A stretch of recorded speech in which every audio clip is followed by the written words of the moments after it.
when you're feared. There's no easy way to hear. And all the memories you love to bring, with all the things that you hate to scream. Don't tell me all on the inside. There's no trying to hide from this monster inside me.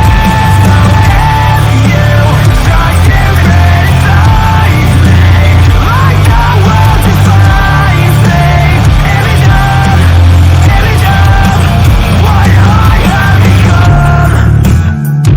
All right, and welcome back to another terrible episode of Scrappy Podcast. I am one half of your co-host. My name is Tristan. I'm here with my man Derek. And Derek, we are here today, not because we had previously scheduled this recording. It is because we were brought here because Myles Garrett has officially requested a trade from the Cleveland Browns. Derek, what were your initial thoughts? Where were you? What happened when you first saw this news? Well, a part of me was not surprised, and then a part of me was like, okay, this is now reality. My initial reaction, I'm pissed. And every single one of you who watch this, if you call yourself a fan of this football team and this franchise, you should be pissed as well. Because I'm not even upset, Tristan, at the fact that this is discussed right now. I'm upset how we got here. And how we got here is what pisses me off the most. And we're going to get into the ifs and buts of everything, and we're going to dive into the details.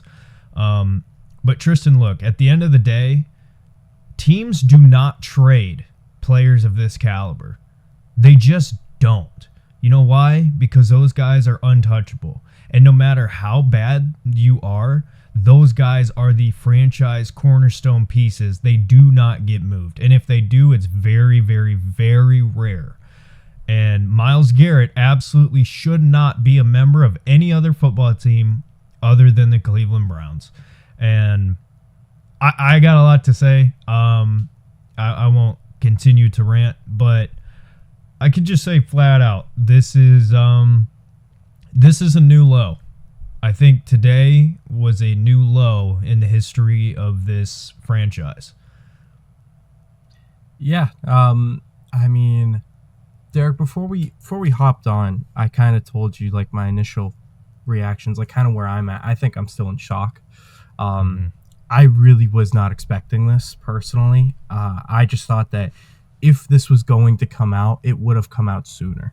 That was my personal reaction or personal feelings, and kind of everything was hinted at previously about at the end of the season press conferences that didn't sound like Myles Garrett was going to be going anywhere, and then this changes everything.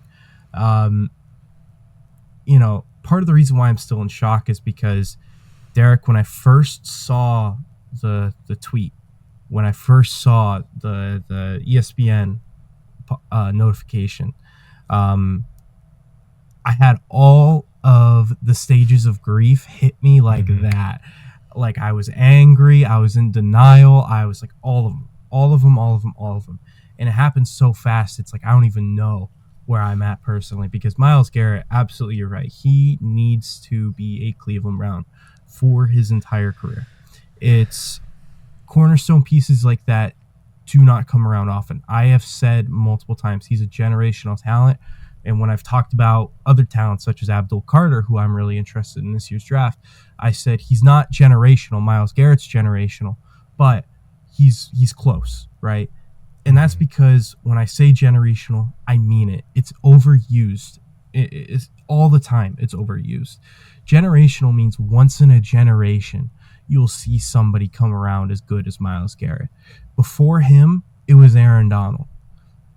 Like Lawrence Taylor. Yes, Lawrence Taylor. He is in that upper echelon of of just naturally incredible talents. And he's going to go down as one of the greatest to ever play the game. And Derek, it's a damn shame we've had somebody of this caliber and we haven't been able to surround him with the tools necessary to win. I instantly look back and it's just, there's so much anger. There's so much sadness. There's so much of it. And we're going to get into that here into this as we dive deeper into this episode. Jeez, I'm mixing up my words because I can't get my thoughts straight right now. So first and foremost, let's start with the direct quote himself from Myles Garrett. He says, quote, "As a kid dreaming of the NFL, all I focused on was the ultimate goal of winning a Super Bowl. And that goal fuels me today more than ever. My love for the community of Northeast Ohio and the incredible fan base of the Cleveland Browns has made this one of the toughest decisions of my life. These past 8 years have shaped me into the man I am today. While I've loved calling this city my home, my desire to win and compete on the biggest stages won't allow me to be complacent. The goal was never to go from Cleveland to Canton. It has always been to compete for and win a Super Bowl. With that in mind, I've requested to be traded from the Cleveland Browns." Myles Garrett. So, Yep.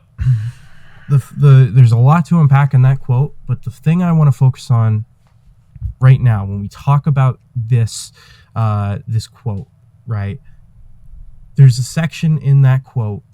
The goal was never to go from Cleveland to Canton. It has always been to compete for and win a Super Bowl. Derek and the viewers, in case you don't remember, the Cleveland to Canton quote was one that Andrew Berry had said at the end of the year press conference when talking about Myles Garrett, that he wasn't going to go anywhere and that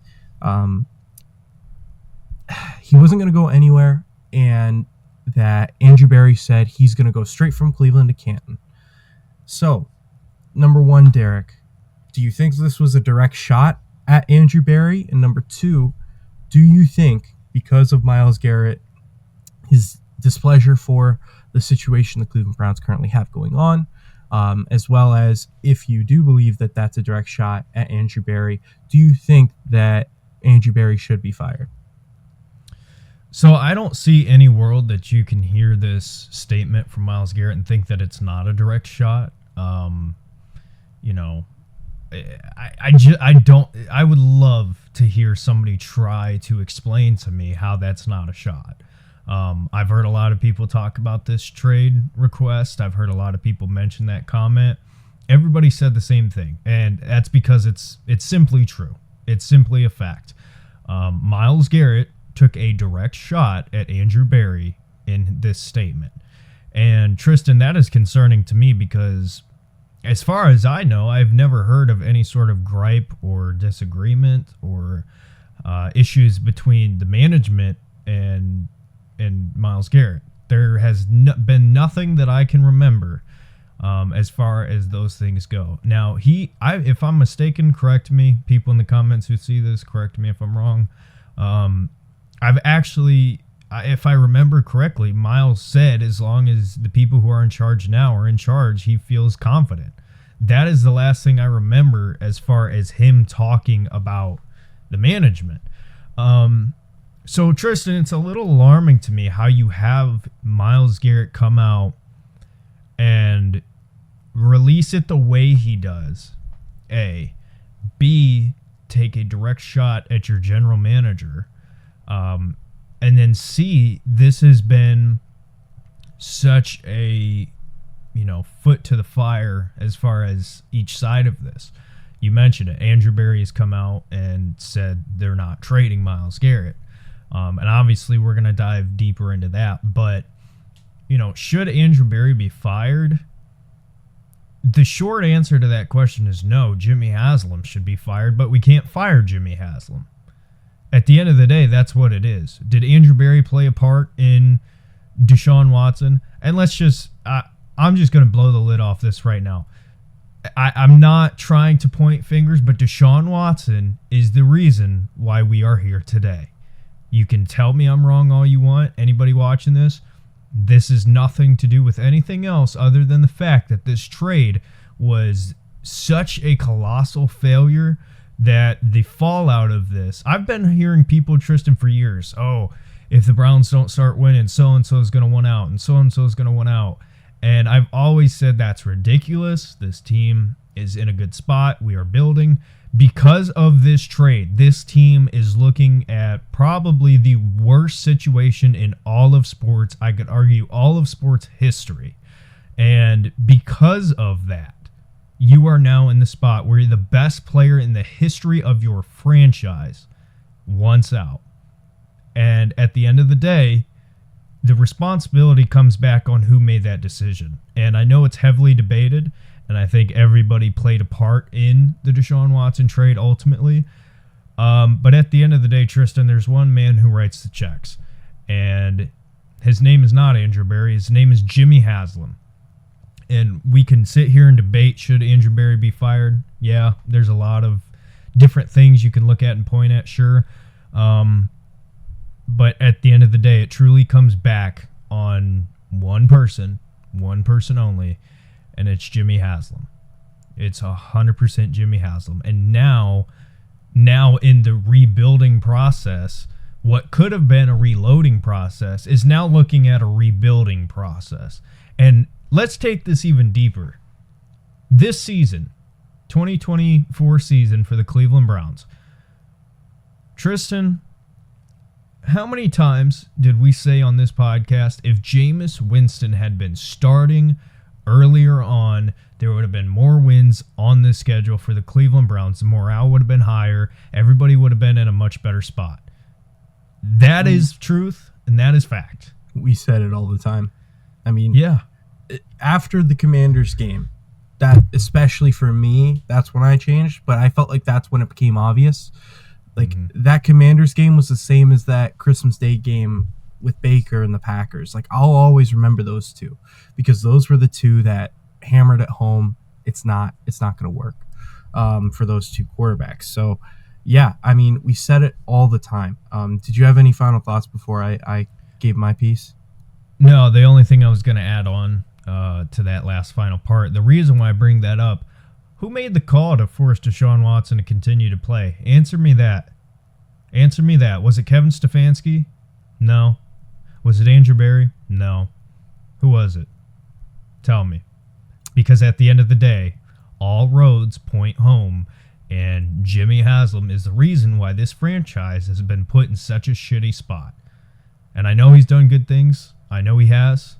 There's a lot we like, and I don't blame him for doing some of the things that didn't work out. But, you know, everybody wants to blame Andrew Berry. Cool. That's all well and good. But there is somebody above Andrew Berry. And, oh, by the way, I mentioned this the last time we were on the podcast. With the number 2 pick, the Cleveland Browns are going to be selecting who Jimmy Haslam wants. Andrew Berry's going to have input. Stefanski's going to have input. But this bastard who writes the checks, at the end of the day, is why this franchise is where they are, and it's why the franchise will be where it's going to be. And we just have to sit here as fans, and we got to hope and we got to pray that things work out the best way they can. And it's not because of skill, it's going to be because of luck. Because any decision that Jimmy Haslam makes has proven 90% of the time to be a colossal failure. Everything he touches. All right. I'm going to keep ranting, so go ahead. No, you're good. You're good. In terms of the quote, was it a direct shot at AB? Yeah, absolutely. There's not really a different way that you can look at it. I mean, if there is no disdain towards AB, why are you replying to his quote? Why are you replying to that? It just doesn't make sense. So clearly there is some tension between AB and Myles. I'm with you, Derek. That really shocked me because not only, like you mentioned, had it seemed like, you know, they had a good relationship previously, but also, you know, let me take you through a time hole. Like, Myles Garrett, at the time that we had Baker Mayfield and eventually decided to move off of him, he didn't want Baker Mayfield to come back. And he expressed that thought to management. And management went out, made the move for Deshaun Watson, ended up not working out. However, should AB be fired? Here's my take on this, okay? If you thought previously Andrew Berry should be fired, then this is just going to confirm your thoughts for why he should be fired. For me, I didn't think he should have been fired. Does this change my opinion? Does this change my mind? No. And the reason why is because I don't think that that's the correct way to go about judging if somebody in terms of personnel is good enough. I think that's a very, very poor way of judging. With that being said, this absolutely is. I don't even care if you're AB's biggest supporter. This is like, he's got to get this right. He's got to play the scenario out right. If we end up bringing back Myles Garrett, everybody's going to be quiet. Everybody's going to be happy as long as if Myles signs that extension. If we end up trading Myles Garrett, if it's for anything that's considered a lackluster package, you can sign his goodbye papers now. Like, this for me is the most pivotal moment for Andrew Berry's career here. And you could say it was the Deshaun Watson trade, which absolutely I could understand if you say that. However, Derek, I'm with you. We were out of the race for Deshaun Watson. We were out of it completely. And then one thing happened. One thing. And that thing was that contract. And that contract is the boat anchor that is weighing this team down, dragging this team down right now. So yeah, absolutely. This is going to go directly onto the Haslam's shoulders, and I think that's who should front the most blame. At the end of the day, the Haslams have been here every single year that Myles Garrett has been. And need I remind you, Derek, Myles Garrett's first several years in the league prior to Kevin Stefanski and Andrew Berry coming in were tumultuous. Like at the very least, his first 2 years as a Cleveland Brown, he experienced one football win. And then he had that year, right, where Baker comes in, he starts, he looks good, right? Hugh Jackson goes. Freddie Kitchens' year, that was a disaster, and then finally we bring in two people who are competent, right, at their jobs, and we make a big swing at quarterback and we miss. And that's the summarization of the Myles Garrett timeline here in Cleveland. Tumultuous organization that led into a bad decision. That's the summary. That's how you can summarize Myles Garrett's time in Cleveland. And it's a shame when you really look, when you take a step back and look at how great of a player he is. It's a shame that is where we are at in this situation with him. This absolutely needs to fall right squarely onto the shoulders of the Haslams. And here's the thing, Derek, like, a lot of people might look at it and say, well, you know what? Even if we wouldn't have gotten Deshaun, who could have we gotten? My answer is literally anybody else. But quite honestly, the other thing was, Derek, I don't know if you remember this or not, but after Deshaun Watson's first year with us, there was a quarterback that hit free agency, and he had been tendered as a restricted free agent, meaning anybody could negotiate with him, anybody could sign him, and then depending on if he were to be signed, the team that would have lost this player would have ended up getting a couple first-round picks or something like that. It was fairly insignificant for the talent of player. Do you know who I'm referring to, Derek? Lamar Jackson. Yes, sir. Lamar goddamn Jackson. And I remember asking you that offseason, Derek, would you go back in time, take back the contract and everything that we traded for Deshaun Watson, and would you give that to Lamar Jackson?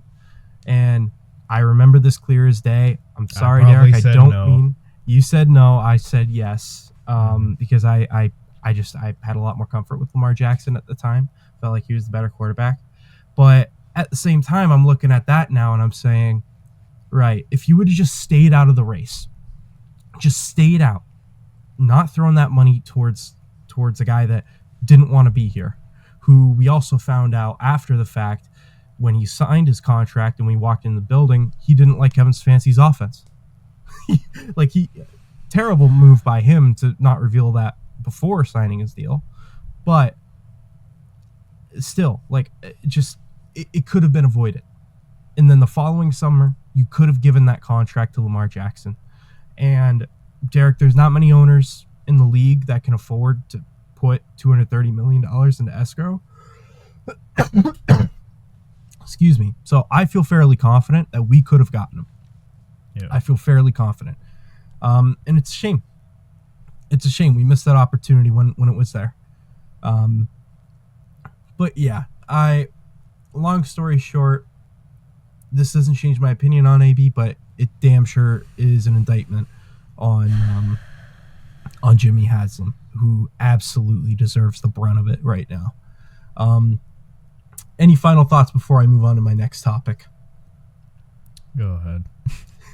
So, Derek, I had specifically told you that I didn't want you to look at this tweet. I didn't want you to see it because I thought it was very, very interesting, and I thought that you would have a really good raw live reaction to this. So, from Diana Rossini,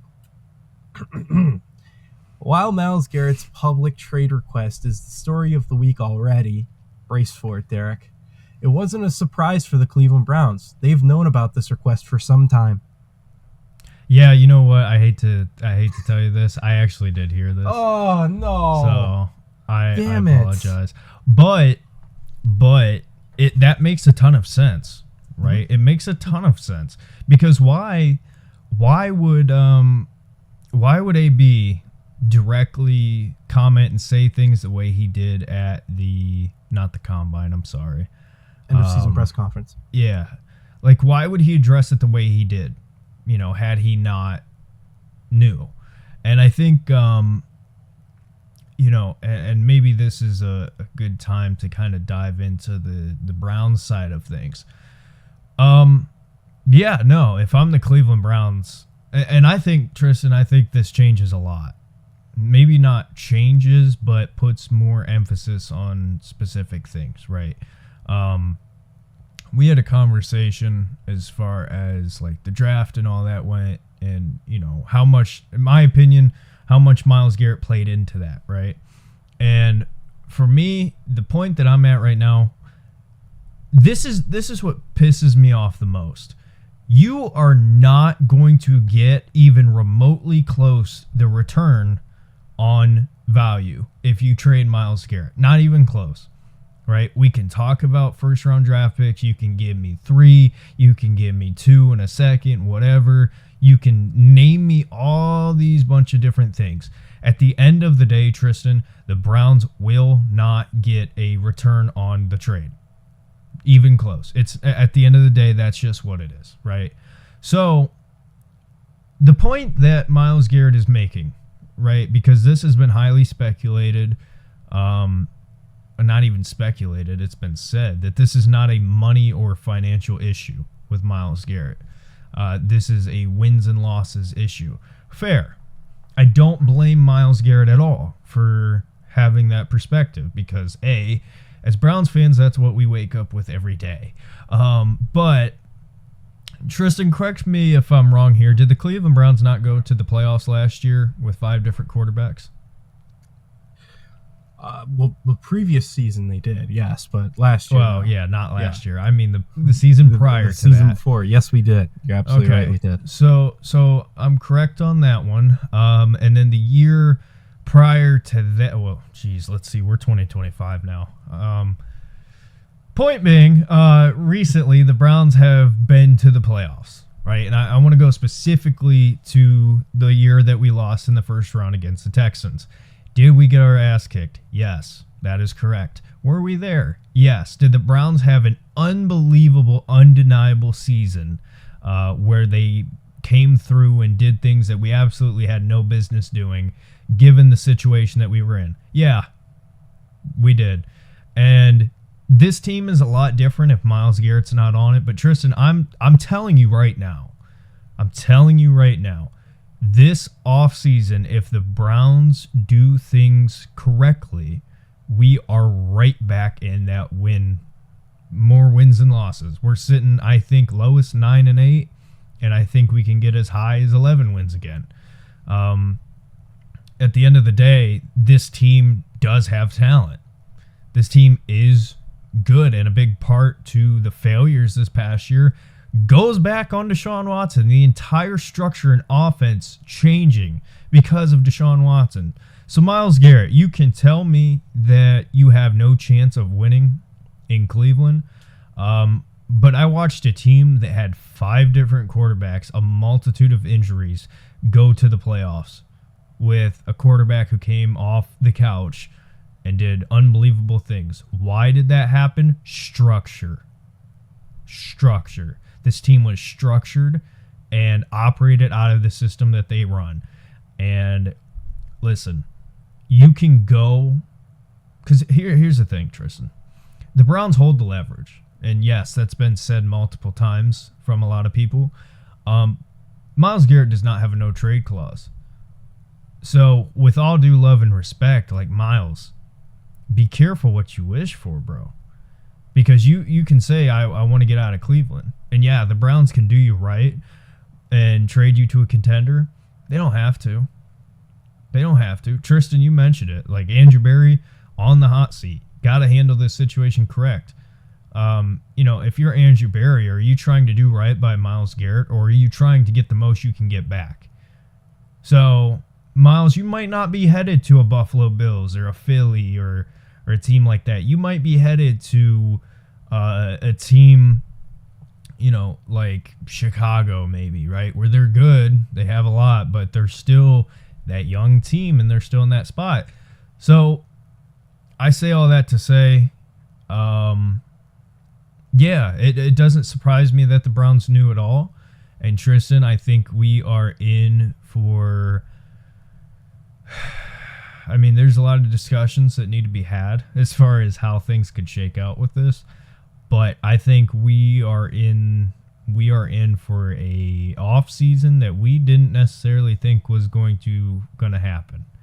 I think there's going to be a lot of bad blood here, and this might be a lot of tug of war on both sides, and I don't know how it ultimately ends up, but yeah. Well, and with me referencing the Diana Rossini tweet, it was twofold, right? Number one, I think it's very impressive that nothing leaked until now. If the Browns knew about this for weeks, I think that, I know that we're going off on the organization right now, but I do think that is something that we haven't had in years past, where something like this, of this magnitude, there's not a chance that stays under wraps like it has been. So I do want to say, first and foremost, that's impressive that something like this didn't leak before Myles Garrett had that tweet put out. The other part of it was, why is this coming out now? Why? Glad you asked that, because this is what I was going to tell you before we started recording. Yeah. So, Derek, I'm going to ask you that question, but when I ask you as well, I'm also going to kind of tie in another aspect. So, Adam Schefter was on ESPN Cleveland today, and he said that in terms of the Myles Garrett situation, getting him to stay in Cleveland, he said the Browns need to sit down with Myles and offer to make him the highest paid defensive player in the NFL. So this is a two-parter, Derek. First, number one, what do you think is the reason for Myles Garrett and this information, this news coming out now? Do you think it's contract related? Is going to be the first question. And the second thing, do you think that giving him a max contract, that making him the highest paid defensive player in the league, that would change his opinion or change his mind? So, for me, and the report that this has been weeks in advance, Jason Lloyd of The Athletic, he talked about previously when the Browns brought in Deshaun Watson after the first year, he wanted to sit down and talk about how he wasn't really happy. So this has kind of been stewing. And I think this season was like the final, you're frustrated, right? You're frustrated. And then when things get to the point where it's at boiling point, yeah, of course things are going to, be a little different. But Tristan, I hate to say this because this is very high speculation. As far as why I think this article came out when it did, this is just a theory. I'm not saying this is fact, but I do think there is a real chance that this is true. Where's Myles Garrett at right now? He's at the Pro Bowl, surrounded by a bunch of other stars in the NFL, a bunch of other great players in the NFL. And they talk. And if you think that, there's not people talking about this Deshaun situation with him and, and if you don't think he's ranting to them and sharing how he really feels, you'd be mistaken. Like, these guys talk. And I think there's a real chance that somebody was like, dude, just request a trade. Get out of there. And I think that could be why the article came out when it did. But as far as the whole money situation, Tristan, I think it plays a part for sure. I think Myles Garrett, being that he's had the success that he's had these last 2 years in particular, looking at a guy like a Nick Bosa who's getting paid more than him, like, yeah, of course he wants to be up there. Do I think it's the be-all, end-all for Myles? No, I don't think that is, at the end of the day, the biggest thing. But of course, if you throw a contract in front of him with a bunch of zeros on it, yeah, it's going to entice him. But at the end of the day, is that going to be what makes him stay? No, I think, and I know this is the hot button topic. This is the part where everybody wants to debate and argue, and it's fair. But at the end of the day, Tristan, the Browns have had Myles Garrett since 2017. And we have a significant losing record with Myles Garrett. Why would that be? It would be because the Browns have not had a quarterback. The Cleveland Browns have not had stability at the quarterback position. And listen, at the end of the day, Myles Garrett is great. At the end of the day, Denzel Ward, J.O.K., Delpit, Chubb, whoever you want to name on this team, it does not matter unless you have a quarterback. If you want to have consistent, sustainable winning, you have to have a quarterback. And to me, the only way that you can convince Myles Garrett and change this into him staying is A, you got to write a fat check. I think that is a part of it. And then B, you have to come up with a plan at quarterback, bro. And I know there's a lot of us who we might not like this class and we might not like free agency. I don't care who it is. I don't care. Get it right. Get it right. What good is it having a defensive player of the year if you're not doing anything with it, right? And, for Myles, I get it. He's doing his part. Tristan, this year, this past season, I should say, how many times did we say, man, the defense played well, but that offense couldn't sustain drives, they couldn't move the ball, nothing, and it killed it, right? Myles Garrett is legitimately, very possibly, about to win back-to-back Defensive Player of the Year awards. That is a real possibility. And what is it for? What does it matter if you don't have a quarterback? It's the most important position in all of sports. And I don't say this to debate on who we should pick or who should be the guy, but the only way that I think you can talk to Myles Garrett and get through to him that, hey, we can turn this around, is if you go to him with a real plan and show him this is our plan at quarterback. He already knows Kevin Stefanski's offense works better. The system is what got us success in these past few years to begin with.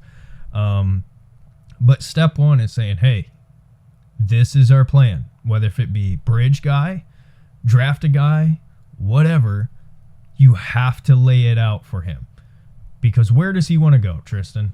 Where do you think he probably wants to go? Buffalo. I guarantee you Buffalo's the top of the list.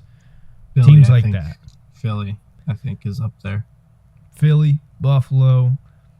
Obviously, I think a big part of him wants to go to Dallas just because it's where he's from. Maybe not, but point being, bro, if you're that good defensively, you don't want your effort to be all for nothing. You don't want to go out and cause a 3-and-out, get a turnover, whatever, just for Deshaun Watson to go out there and throw a pick, fumble the ball, throw a 2-yard out route, and it falls short. Like, that stuff drives you crazy. And I understand. I get it. I understand. And I don't blame Myles for 1 second. But I blame this franchise for allowing this to get to this point. Because, Tristan, I know I'm ranting. Final thing I'll say. If this is true, that this has been going on for weeks now, where he's gotten to this point, and this is boiled over to where it's at now, why haven't the Browns come up with a solution? You know what I mean? Why is it that we heard Myles Garrett say that this team is not that far away, or whatever the quote was, and then turn around a little bit later and now he's tweeting, I want out of Cleveland? Like, why? What has gotten to this point? All right, I'll shut up. Sorry. No, you're fine. You're fine. So in terms of the why it's gotten to this point, you know, first and foremost, I don't think that this is a ploy for his contract. Myles is not, at least to my knowledge and my memory, he's never been the type to complain about his contract, hold out. Like, you don't hear a peep from him about that stuff.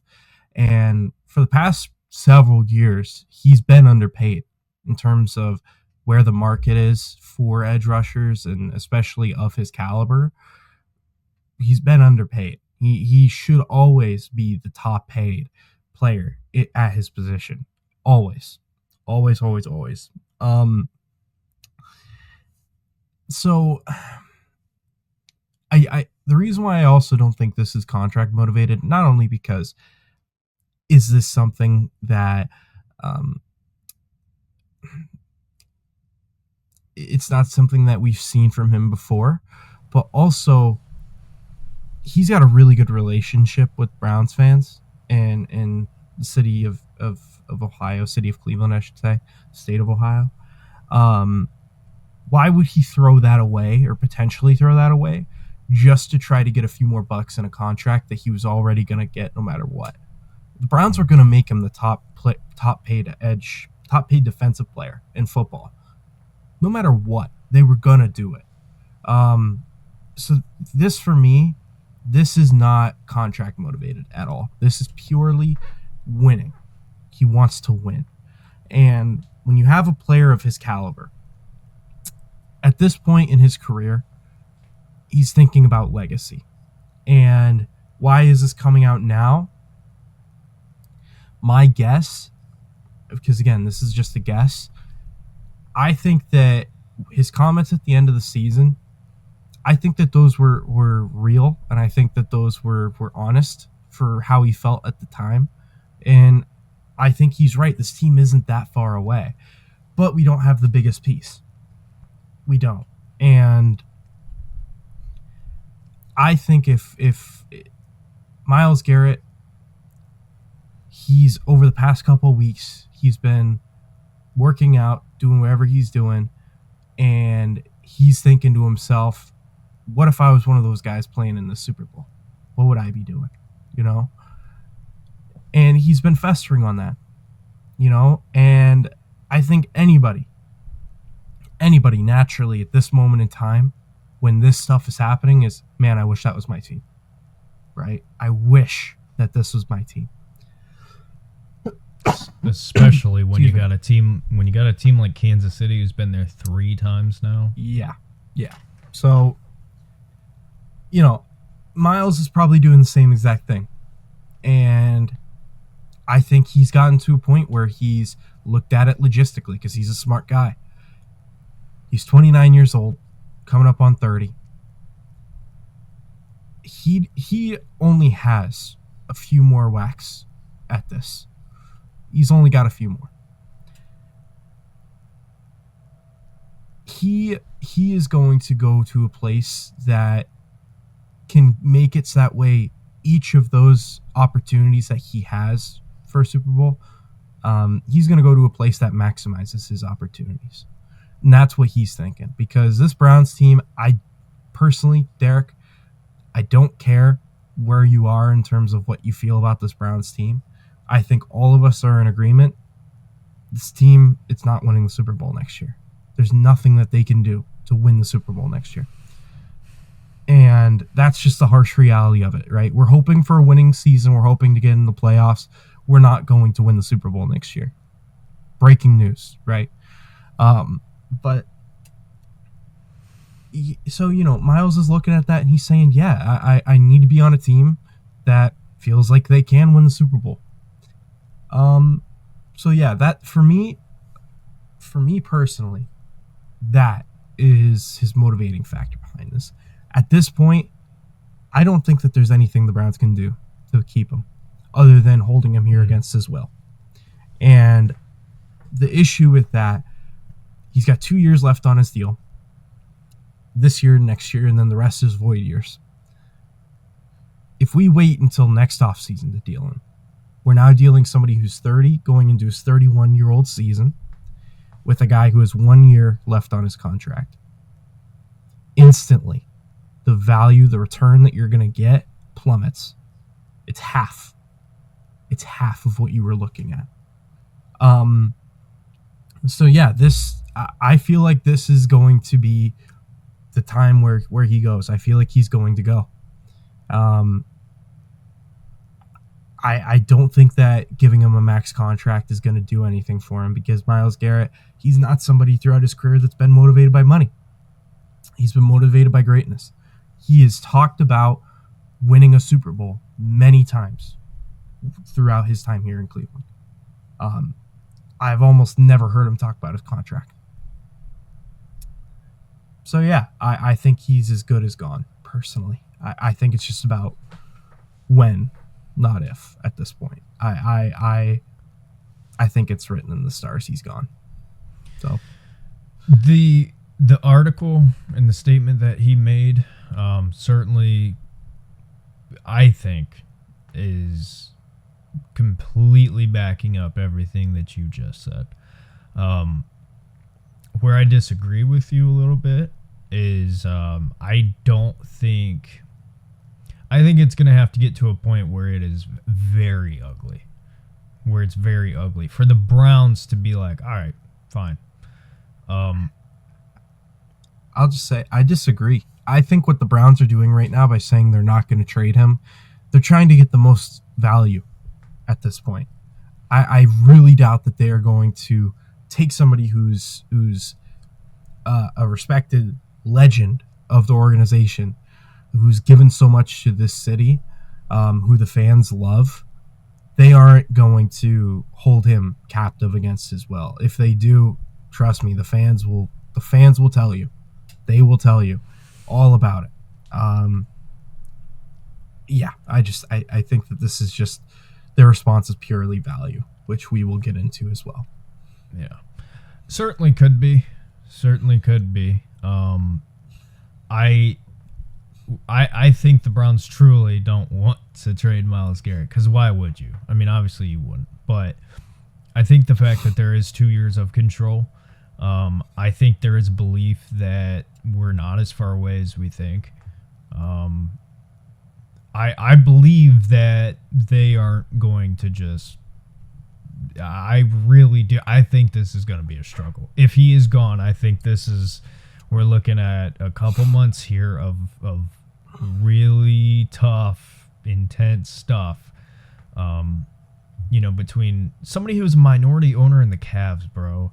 Like you talked about it, Myles Garrett is a great staple in this community as far as the city of Cleveland goes.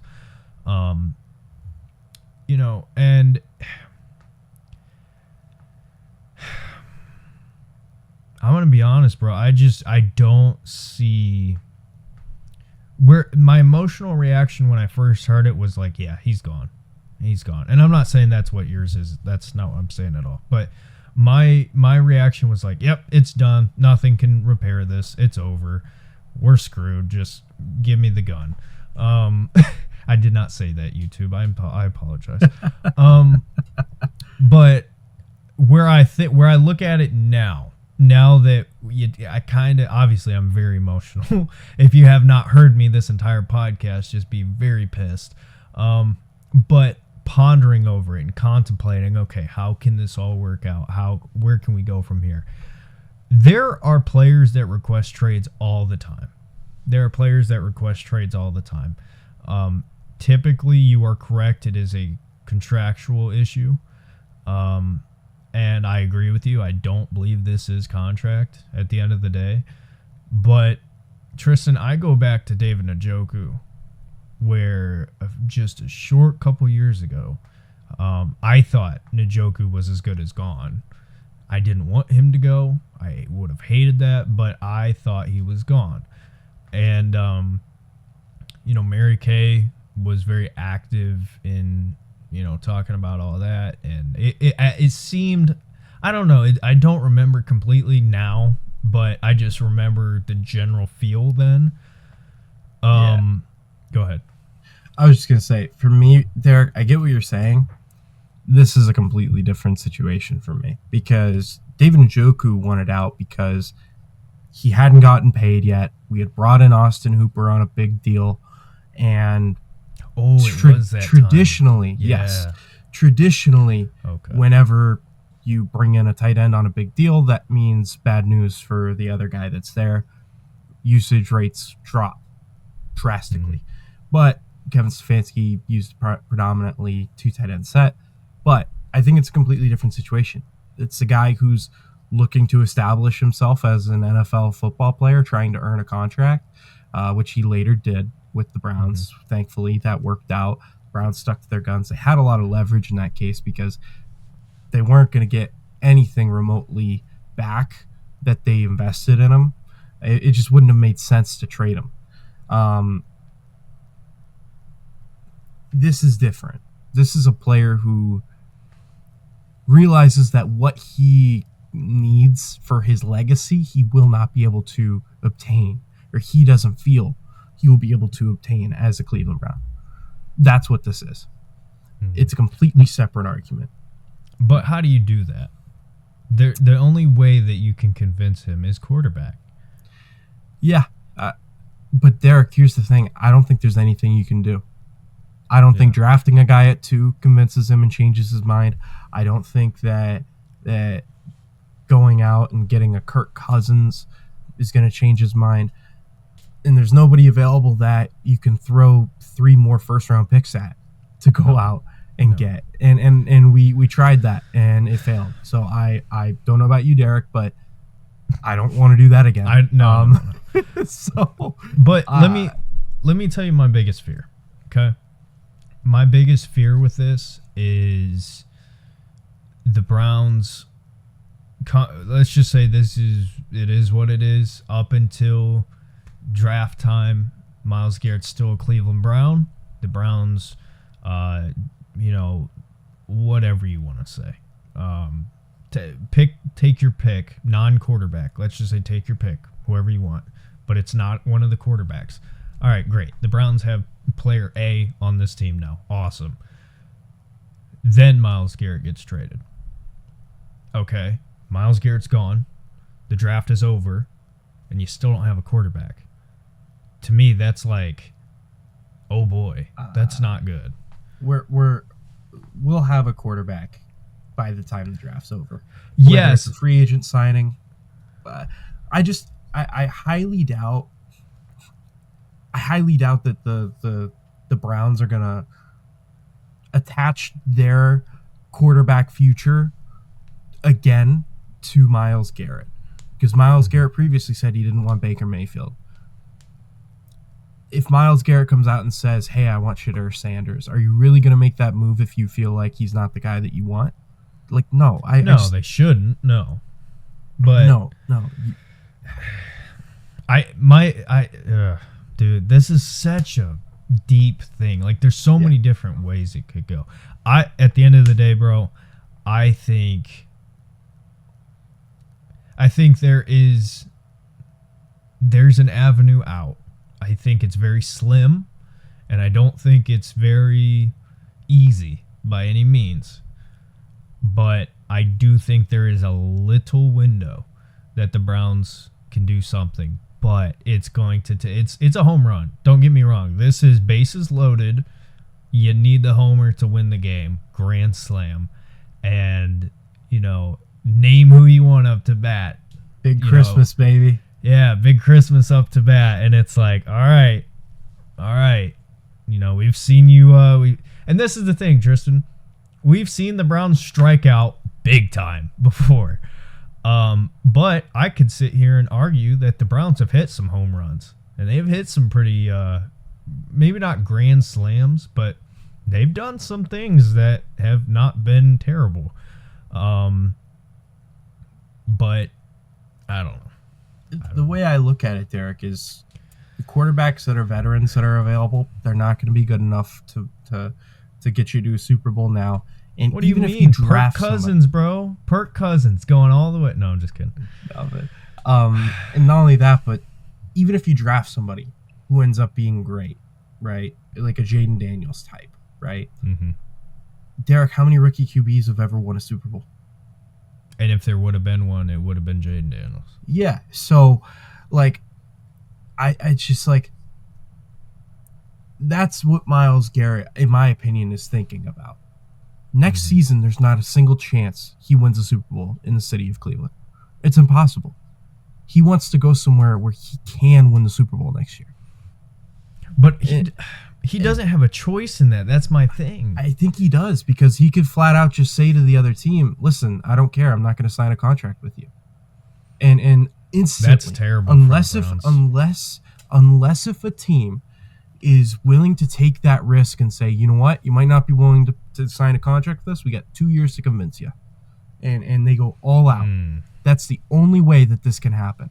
But I'm telling you right now, Derek, I don't think that there's going to be a team that's willing to take that risk, because the price that you're going to have to pay to get him through the door, you'd have to change his mind about being there long term. He's already coming in thinking it's not going to be a great place for him. Like that reeks of a disaster. So yeah. I don't see that happening, Derek. I really don't. I think, sorry, I don't mean to cut you off. No, you're fine, man.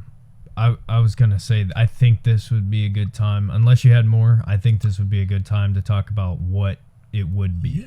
Yeah, absolutely. Let's get into some potential trade packages. Of course, I do want to also bring up Andrew Berry had previously stated that he wouldn't even sit at the table to negotiate for if it was just 2 first-round picks.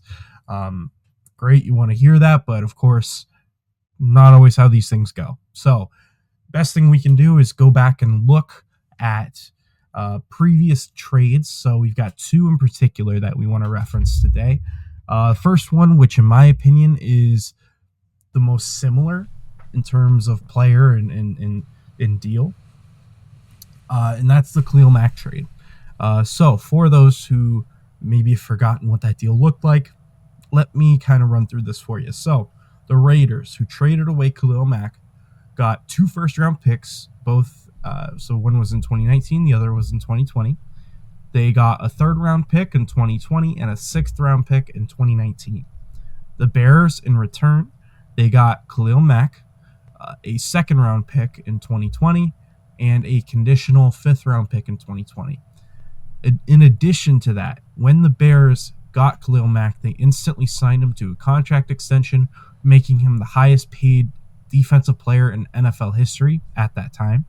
It was a 6-year, $141 million deal.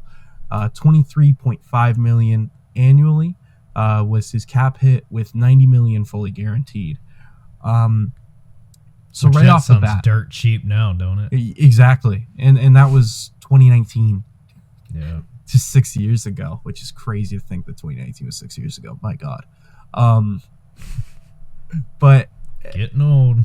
right, oh my gosh, but so that for me is kind of most directly comparable. Now, Khalil Mack at the time was 27, Myles Garrett's 29, but without a shadow of a doubt, Myles Garrett is a much better player than Khalil Mack. No offense to Khalil Mack at that time. He was an amazing edge rusher. But certainly not quite to the level of Myles Garrett. Even though Khalil Mack had won a Defensive Player of the Year award, it's not the same. It's not the same. There's levels to it. So that for me is the direct correlation, because you got Myles Garrett, who after he gets traded, he's likely going to sign a contract to make him the highest paid defensive player in NFL history. Ooh, excuse me. Wherever he's at, that's going to happen. Whether if it's Yes. here, trade, whatever. Exactly. Yeah. Exactly. It's going to happen no matter what. And then let's go through the Jamal Adams trade real quick, and then we'll kind of break down both. So the Jets for Jamal Adams received 2 first-round picks, one in 2021, the other in 2022. And they also received a third-round pick in 2021, as well as safety Bradley McDougall. Seahawks got Jamal Adams and a fourth-round pick in 2022. Now, Jamal Adams at the time was 25 years old, and then the following offseason, he signed a contract, 4 years, $70 million. It ended up coming out to 17.5 average per year, and then a $21 million fully guaranteed deal. Or sorry, not fully guaranteed, $21 million in guaranteed money. So the contract especially is going to be completely different. In that situation is going to be completely different because of age as well. But it's a notable superstar defensive player going for multiple first-round picks. So, Derek, when we look at the compensation of both of those players, the teams that ended up offloading them, additionally, the contracts that they ended up signing, what kind of return do you expect to get from Myles Garrett? Do you think it should be more than what those players individually went for?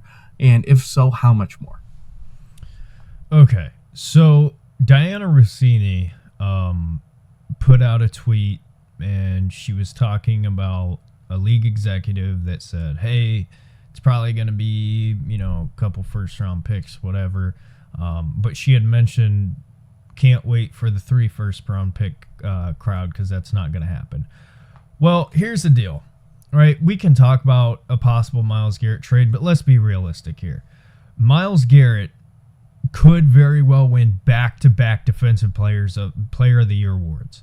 Myles Garrett single-handedly wrecks football games. And I know people will talk about TJ Watt, people will talk about Micah Parsons. Myles Garrett, we've seen it with our own 2 eyes. I've seen it in person. He does things that are just different, right? You mentioned it many times. Generational Aaron Donald type, right? That is Myles Garrett. And yes, Myles is 29, and that plays a part. But here's the deal. These guys don't become available. And, okay, right? You don't want to have the 3 first-round pick conversation? Cool. Right? The Raiders got 2 first, a third, and a 6th, right? The Browns absolutely should get more for that, for Myles Garrett. And they had to give up a second round as well. Yeah.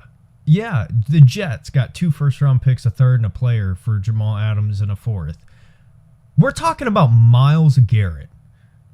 We're talking about arguably the best player defensively in the NFL. One of the best players in the league.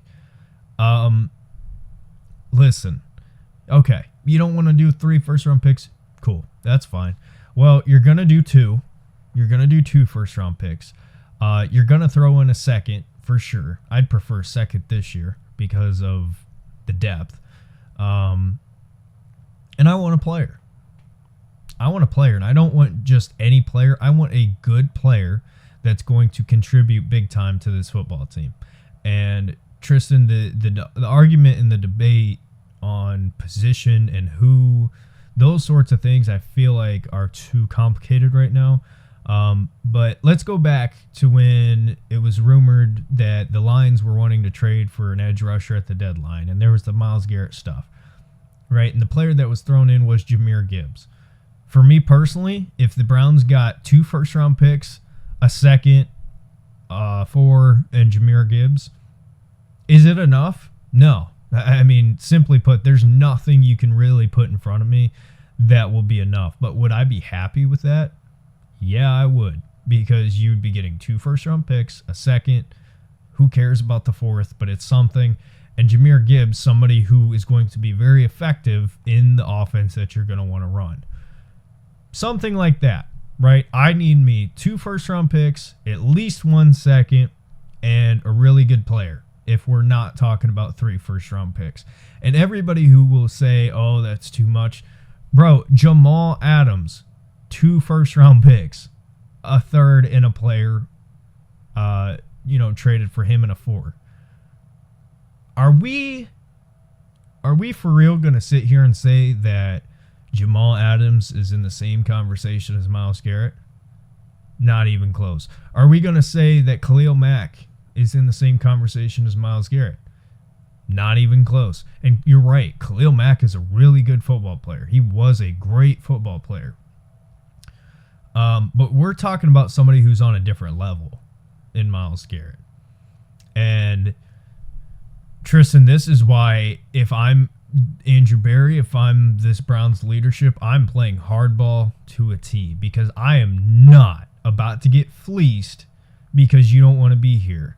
And I'm not going to get fleeced of the best player in franchise history because you don't like how things are right now. Either we're going to sit down and figure this out, or I am going to get a haul. That's it. Like, there's no negotiating. Oh, well, you're going to take a first and a 3 and a 5 or something. No. We're talking about a generational talent. I'm getting a generational return. That is it. Because at the end of the day, tell me another time that somebody on the level of a Myles Garrett became available. You can't. Yeah, well said. And jeez, my bad. Just smacked my mic on accident. So while you were talking, I went out and I did some looking around in terms of what does Myles Garrett's contract, like, what does the cap hit look like for the team that gets him? It's hard to exactly say. Over the cap, when I'm looking at their trade calculator, says that the cap hit, the APY at least, would be $25 million. But when I look at his just flat out number here, it looks a bit different. So his cap number for this year already was going to be 19.7, a little over, mil. If you do a post June 1st trade for that, so let me do that real quick. So a post June 1st trade, the Browns would save 4.9 mil. I'm pretty sure that would be the cap number that a team would receive him at. So you're talking about Myles Garrett at $5 million. Yeah. Come on. Get out of here with 2 first-round picks. Kiss my ass. Yes. So it starts at 2 firsts, and then you go from there. You definitely build, because here's what I'll say. I'll say something for Myles Garrett and something against Myles Garrett in comparison to the 2 trades that we talked about. So, he's clearly better than both those players. He is one of the most dominant players at his position and will go into the Hall of Fame. He's going to go to Canton. Something against him, however, next time he steps on the field, he's going to be 30 years old. So those other guys, Khalil Mack was 27, Jamal Adams was 25. They had more longevity. So that can go against him. But for the talent that he is, and he's not really been a guy that has picked up many injuries in his past, this year he was kind of playing through a foot injury, but he was still dominant. I should say dual foot injury, but he was still dominant. Bro, this is a guy. Sorry to cut you off, but Yeah, no, you're let's be fine. real here. This is a dude that flipped his car and played. Didn't he play the next week, or like So the week he after didn't play that? the week of, but the week after, because he missed the game in Atlanta, which was the week that he did that, and then I think it was They the week ran after he all played. over us. Yeah, they did. Oh my god, what a Ugh. travesty. But yeah, so I look at it, and to get him for $5 million next year, I know you're gonna have to negotiate an extension, but if you're a team with any brains and an owner that's willing to spend some cash, that's nothing. That's nothing. You can handle that. And you can even do his contract in a way where if you want to, you can front load it. So that way you can raise his APY that first year and then lower his APY the consecutive years. Like, you can do almost whatever you want with that. So the contract is very, very attractive, especially for a post June 1st trade.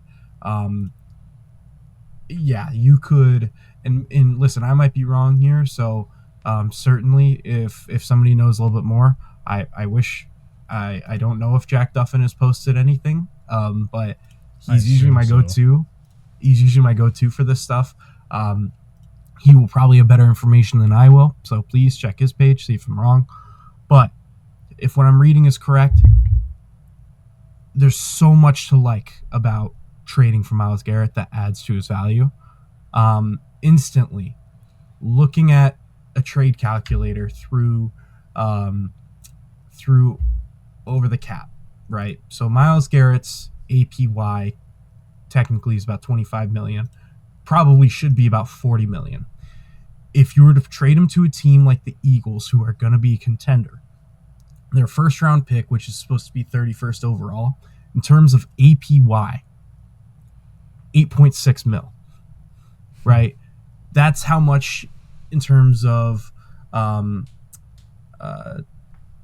money value is attached to that pick.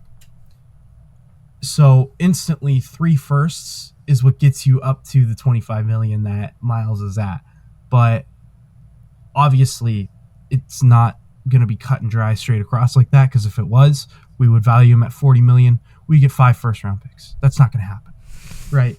So I don't know. this is Sign where me it up for gets- that. right? So this is where it gets tricky, because I mean, yeah, obviously I'd be happy with 5 first round picks, but I could see your brain pondering what that would look like. yeah, no, it's just like, that would be insane. I mean, more of a return than what we got for Deshaun Watson, hell yeah. But so like, it starts with 2 firsts. Realistically, in my opinion, you're getting a player and like a mid-round pick back as well. Like, if you're looking at the Eagles, I think you're looking at getting back like a Bryce Huff, maybe 2 firsts and like a second. Why don't you? How bad do you want Myles Garrett? Slide me a Jalen Carter. All right, slide me a Jalen Carter. No, that's Let's they would talk. not do that. They would not do that. Although they have Jordan Davis, I'd be interested in him. But regardless, so the point Devonta being, Smith. Devontae Smith. Yeah, no, they're going to try to compete there. They'll give up capital. They will not give up a player like that. I wish. All right. Well, how about but this? no. How about this? Let's do a player for player, right? Of equal value. We will give Myles Garrett in return, or we will give you Myles Garrett and Cleveland Brown legend David Bell for Devonta Smith, 2 first round picks. Shot. Oh, shoot me, Tristan. I can't do this anymore. No, Sorry. no, you're fine. But it's just like, for me personally, I think what I will say is this: if it's anything less than 2 firsts, a player who's going to start, and like a second or third on top of that, if it's anything less than that, terrible deal, underwhelming, not good enough. If it's more than that, I still won't be happy, but at least the compensation would be fair, and we can actually build off of it. It's just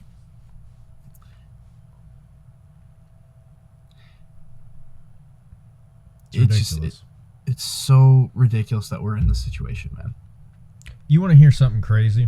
This is a perspective that I haven't heard anybody say it like this. Okay. I was talking about this possibility trade earlier, and it was brought up about, well, at least you're getting picks back, or you're getting good picks. Tristan, think about it like this. The Deshaun Watson trade, 3 first-round draft picks, whatever the mid-round picks were, whatever, the contract. Essentially, trading Myles Garrett does what? It gets you back probably 2 of your first-round picks and a couple mid-round picks. So, essentially, you'd be undoing a part of the trade. So, what are you still paying? You're still paying the $230 million of the contract. You're still paying in prime years of your roster of Nick Chubb, Grant Delpit, JOK, all these guys. And what are you getting in return?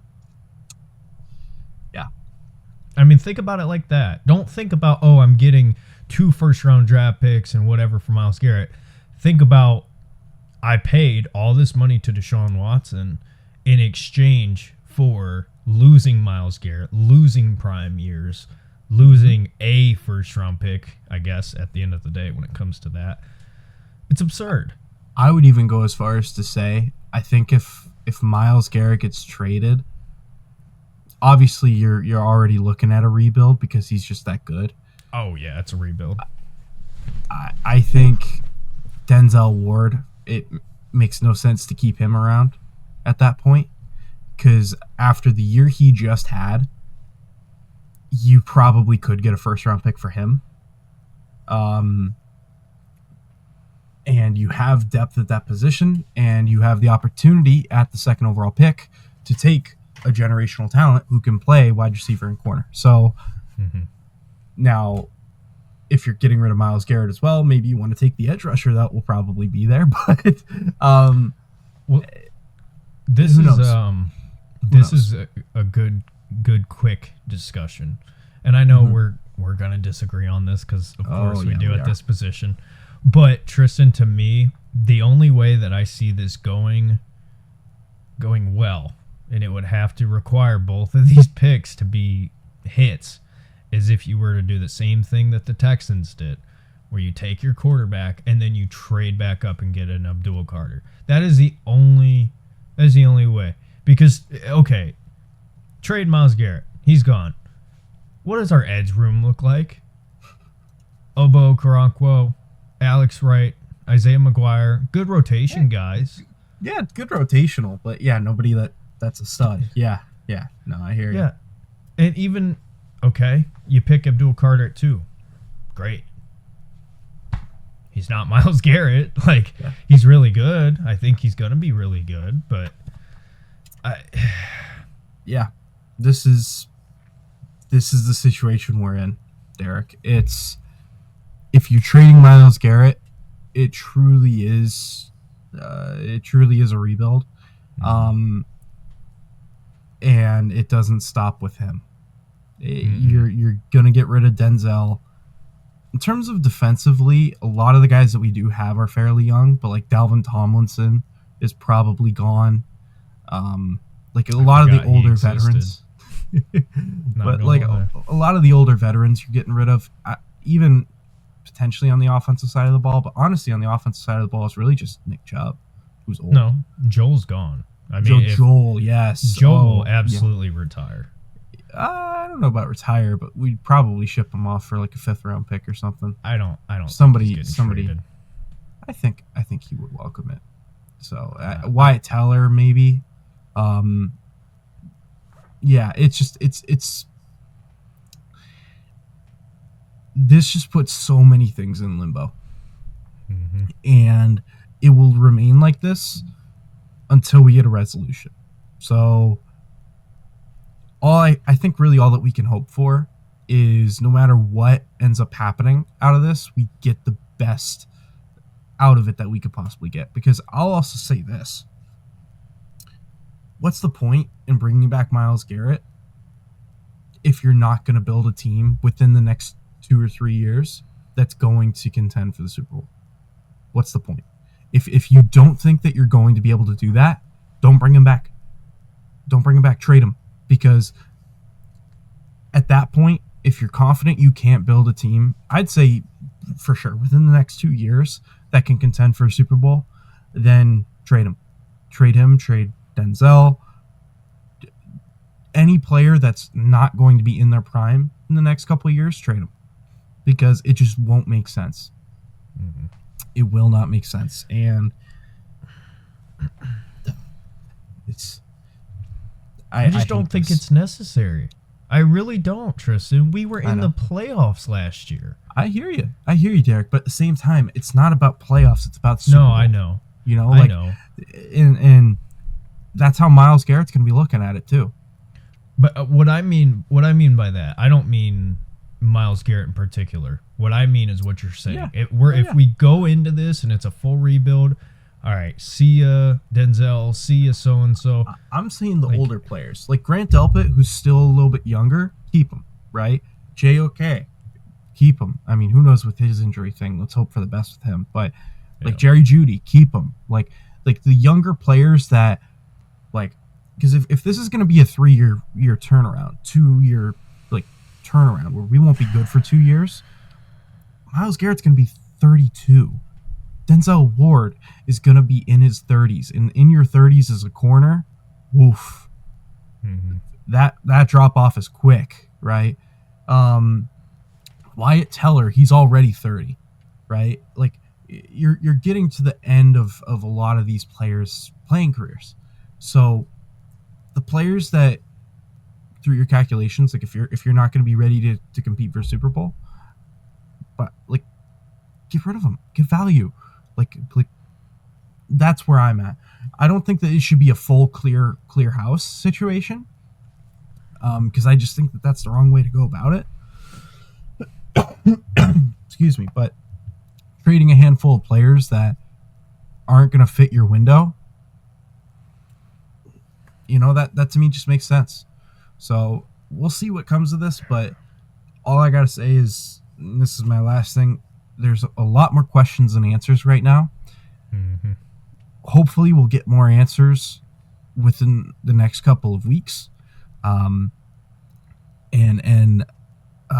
Just this is such a terrible situation we put in.